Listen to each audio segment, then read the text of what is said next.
కురిపించారు. బ్రహ్మ, విష్ణువు, దేవేంద్రుడు మొదలైన వారు పరదేవతను స్తుతించారు. పార్వతి పుట్టినప్పుడు నల్లని కాంతిగల శరీరంతో, 4 చేతులతో, నుదుటి కన్నుతో, కాళికా ఆకారంతో పుట్టింది.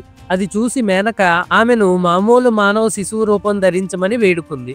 అప్పుడు ఆమె మామూలు బిడ్డగా మారి ఏడవడం మొదలుపెట్టింది.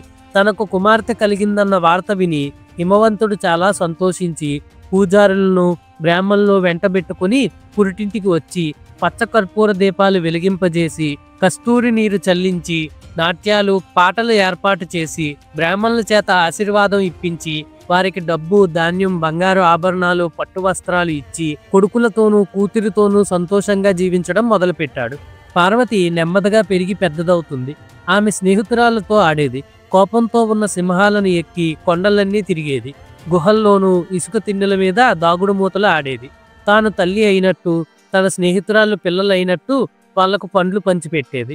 బంతులతో ఆడేటప్పుడు ఒక బంతిని తన స్నేహితురాళ్లకు చూపి, ఇది ప్రపంచం, దీన్ని నేను ఇలా ఆడిస్తాను అనేది. బొమ్మలతో ఆడేటప్పుడు వాటికి బ్రహ్మ, విష్ణువు, మహేశ్వరుడు అని పేరు పెట్టి, నేను వీళ్ళను ఆడిస్తున్నాను అనేది.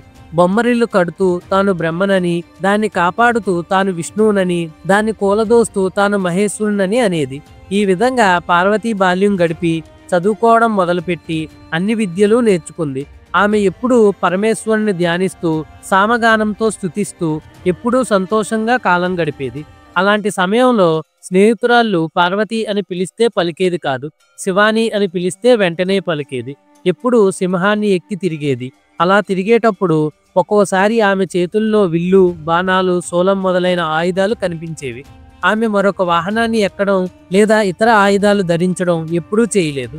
ఒక్కొక్కప్పుడు వీణ వాయిస్తూ సంతోషించేది. విద్య తెలిసిన వాళ్ళను మించి పాడేది, నాట్యం చేసేది, శివుడి రూపాన్ని చిత్రించి తన స్నేహితురాళ్లకు చూపించేది. ఇలా ఉండగా ఒకరోజు నారద మహాముని